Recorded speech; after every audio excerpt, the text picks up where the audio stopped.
versus Bad Bunny. What the White House is saying after the blistering late-night takedown. Daddy's watching. Then, was it arson? The judge's beachfront home up in flames. We've been here the same burn. Was it in retaliation for her ruling?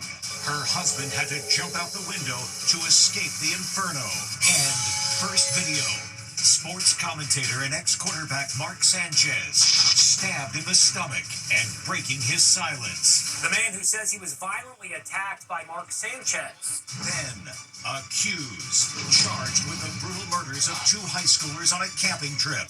What the victim's mom is saying today. Horror. Absolute horror. Plus, Dance Party USA.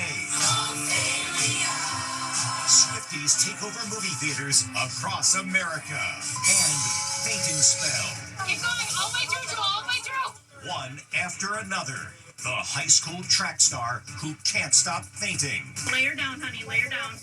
Now, Inside Edition with Eva Pilgrim. Hello and thanks for joining us. Defiant Bad Bunny, the singer and actor, hosted the season premiere of Saturday Night Live over the weekend and addressed the MAGA backlash against him performing the halftime show at the upcoming Super Bowl. He even joked everyone has 4 months to learn Spanish, but the Trump White House isn't amused. It's me, your favorite president. SNL is back at it, poking fun at the president. I'm just here keeping my eye on SNL, making sure they don't do anything too mean about me. And they better be careful because I know late night TV like the back of my hand. The host of the season premiere was Bad Bunny. His selection last week as the Super Bowl halftime performer is drawing intense backlash from MAGA world, and he hit back at the criticism. I'm doing the Super Bowl halftime show. I'm very happy, and I think everyone is happy about it. Even Fox News. Bad Bunny is my favorite Musician. and he should be the next president. The Trump White House didn't find any of it funny. Reacting to this would require me to waste my time watching it, a spokeswoman says. I have more entertaining things to do, like watch paint dry. I want to talk to you about Bad Bunny. Perhaps you've Yes! Jennifer Lopez is speaking up for Bad Bunny, who was a special guest at her Super Bowl performance in 2019. I'm super excited for people to see him who think that, because I think they'll be pleasantly surprised because he is his music transcends language. Meanwhile, First Lady Melania wore a striking outfit at the ceremony to honor the U.S. Navy's 250th anniversary. Booyah, Navy! Booyah, Navy! Her brown leather bomber jacket over a white shirt made her a dead ringer for actress Kelly McGillis in Top Gun. And how divided is our nation right now? Well, watch what happens when Homeland Security Secretary Kristi Noem traveled to Chicago to review ICE operations there. We can't? Local officials wouldn't let her use the bathroom. It's ridiculous. He's trying to kill me. For the first time, we are hearing from the 69-year-old truck driver who says he was attacked by quarterback turned Fox Sports analyst Mark Sanchez. The bizarre incident happened while Sanchez was in Indianapolis to cover a game. And as Stephen Fabian reports, video has just surfaced of Sanchez moments after the confrontation. It's shocking video of Mark Sanchez clutching his chest after being stabbed. The footage was obtained by the New York Post and comes as authorities in Indianapolis announced they've upgraded the charge against the Fox Sports commentator to a felony. We're literally talking about people fighting over a parking space. Cops say a drunken Sanchez was stabbed during a confrontation with this 69-year-old truck driver identified as Perry Toll. Fox 59, CBS 4 in Indianapolis obtained photos of the hospitalized truck driver. Cops say Toll was collecting recyclable grease at a hotel loading dock when the clash happened. The driver told cops Sanchez turned violent during a dispute about where his truck was parked. Sanchez ended up getting pepper sprayed. The driver says when Sanchez kept coming at him, he stabbed the sports star in self-defense because he thought, quote, this guy is trying to kill me. The new video shows Sanchez moments after the stabbing as he stumbles down the sidewalk to a bar where the bartender helped the stricken star. As I was closing, somebody was banging on the window and said that he'd been shot. Sanchez was in Indianapolis to cover the Colts-Raiders game. Chris Myers, along with Brady Quinn, who is stepping in for Mark Sanchez. His colleagues tried to explain his absence from the big game. One of our team members, Mark Sanchez, was involved in an incident that, to be honest, we're all still trying to wrap our heads around. At the height of his NFL fame for the New York Jets, Sanchez was one of America's most eligible bachelors. He posed for GQ magazine and dated Eva Longoria and supermodel Kate Upton.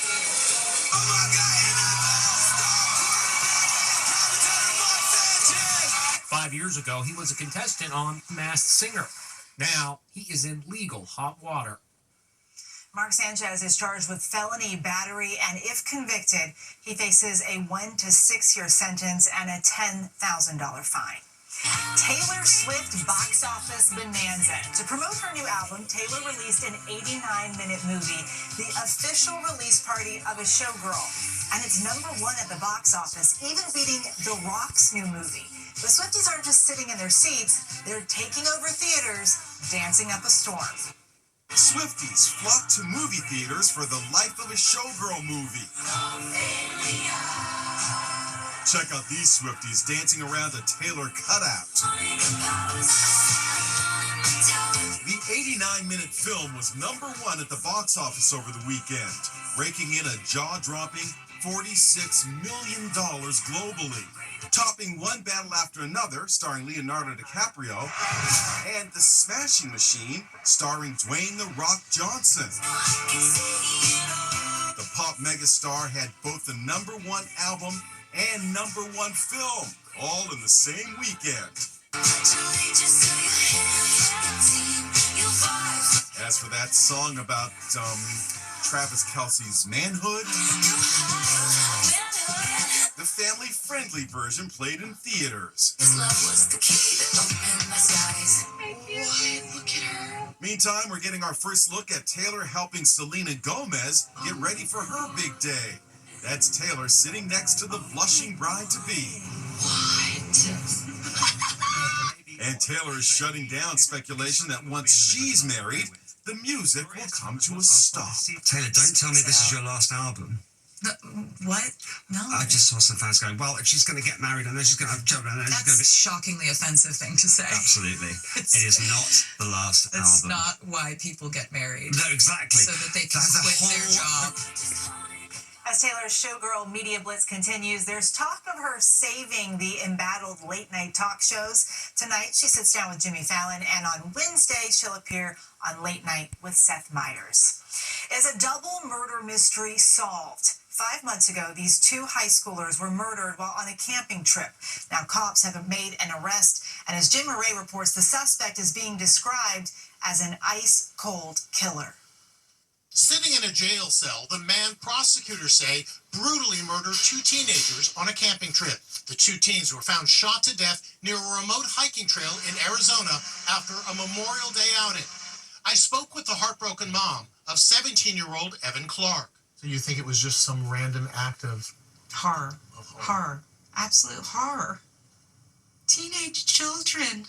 The other victim was Evan's high school friend, 18-year-old Pandora Jolsrud.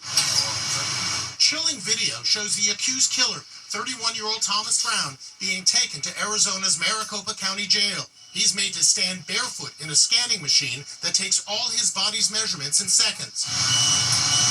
Brown's eerie, emotionless demeanor and ice-cold gaze as he's booked for first-degree murder is sparking comparisons with Brian Kohberger, the notorious killer of the 4 Idaho college kids. Detectives say Brown was camping near Arizona's Mount Ord with his wife and stayed behind an extra day. When she went home, he told cops he spent his day flying his drone around the mountain. After the bodies of the teenagers were found, investigators say Brown called the police helpline to say he'd seen the campers and stumbled across their campsite but had not spoken to them. But detectives say his DNA was found at the crime scene. Pandora and Evan were about to start their senior year at high school in Scottsdale. Evan's mom posted heartbreaking video of her journey to the spot where the bodies were found. It's where I lost my boy. They died alone in this forest. She says she had a bad feeling about the trip and pleaded with him to change his plans. I asked him not to go that morning.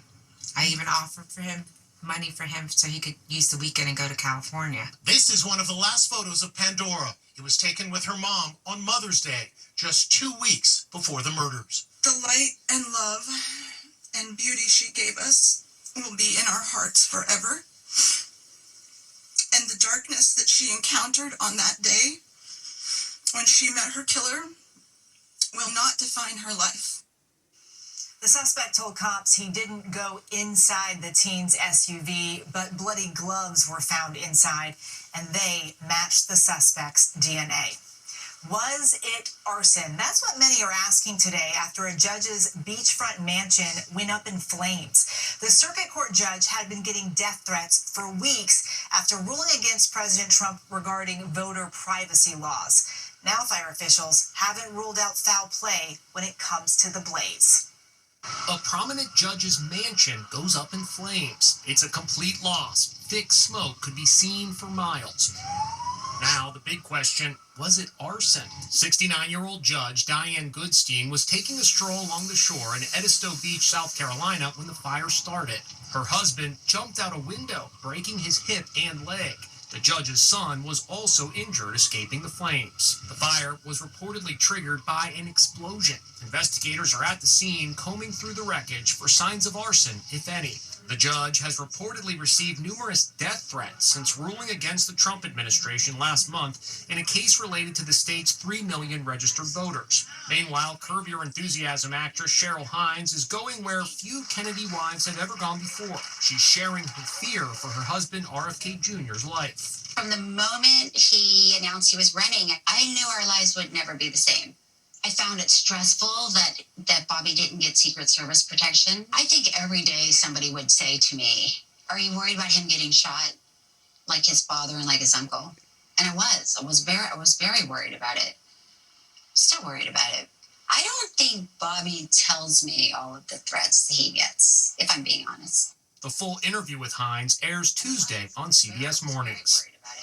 Most runners celebrate when they cross the finish line. She faints. Meet the cross-country runner who literally passes out over and over again as she finishes a race. Les Trent tells us what's going on. This high school track star crosses the finish line.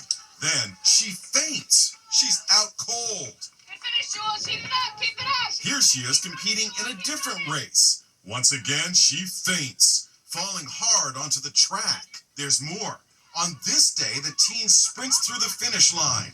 Down she goes. Come on, Jules. Get to the finish. Get to the finish. Here she struggles over and over to stop herself from fainting, but it's no use.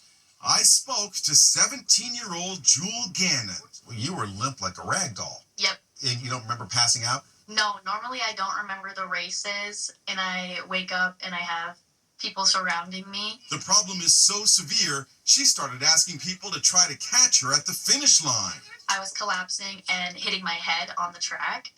So then I started asking different teammates of mine to be at the finish line to catch me so I wouldn't be hurting my head. Out of 23 races, the teen from South Dakota had passed out 18 times. So what's going on? Jewel was recently diagnosed with POTS. It's a condition that causes heart palpitations and dizziness. My heart rate is super high anytime I'm exercising. So the question is, why do you continue running track?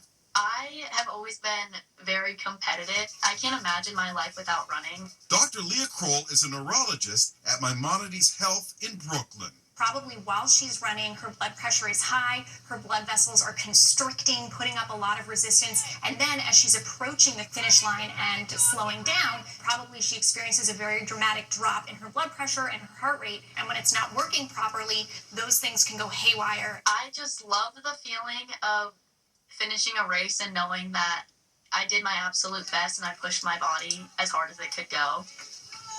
We should point out that Jewel has been cleared by her doctor to run. It's estimated between 1 and 3 million people in the U.S. have the neurological condition. The video was shocking. A high school football player deliberately jumping on a player on the opposing team he had just tackled. Now they're putting it all behind them with a handshake. It was a shocking moment that got national attention. A high school football player pancakes a rival in a move that led to a firestorm. But now, the two teens are shaking hands, a gesture of reconciliation as they try to put the incident behind them. They were joined by their fathers in a show of solidarity at a restaurant in Kalamazoo, Michigan. 2 weeks ago, 15-year-old Malachi White appears to intentionally jump on top of 15-year-old Colton Comer. Colton says he suffered a fractured spine that landed him in a wheelchair. Social media took aim at the offending player. That kid needs to be put in handcuffs, goes one comment.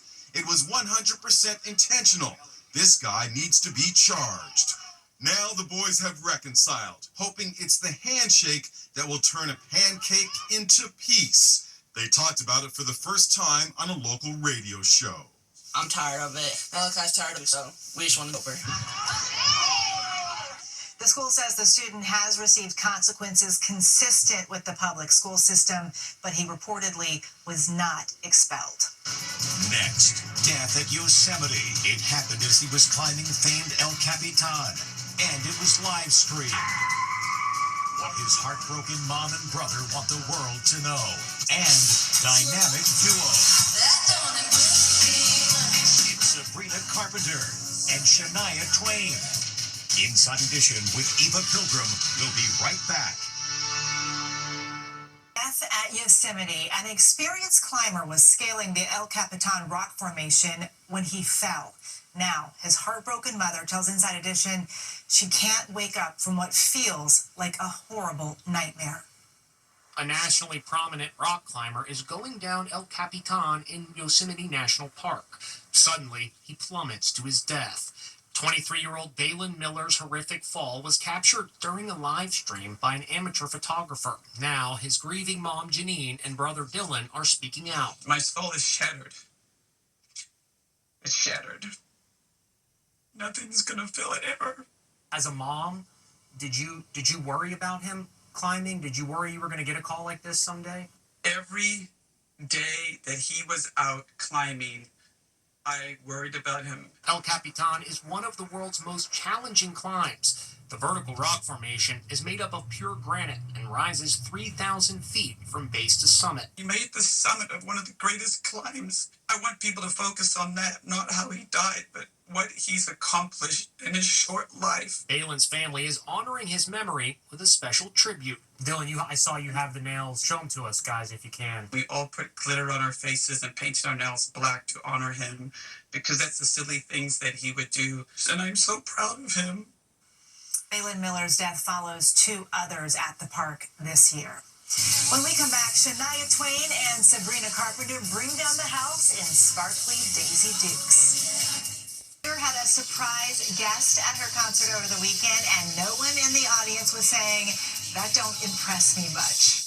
Red Hot Sabrina Carpenter invites country legend Shania Twain on stage for a special duet of Shania's hit, That Don't Impress Me Much. The singer strutted across stage in cowboy boots and matching sparkly Daisy Dukes in Austin. What a dynamic duo. And that's Nicole Kidman making a public appearance just days after filing for divorce from Keith Urban. She popped up at the Chanel show in Paris, sporting what's being called breakup bangs and wearing an oversized white shirt and denim pants. Nicole also posed with her two teenage daughters as she starts her new life as a single lady. Still to come, boy versus freight train. A boy has a special message, but he's having trouble competing with a passing train. So, I was gonna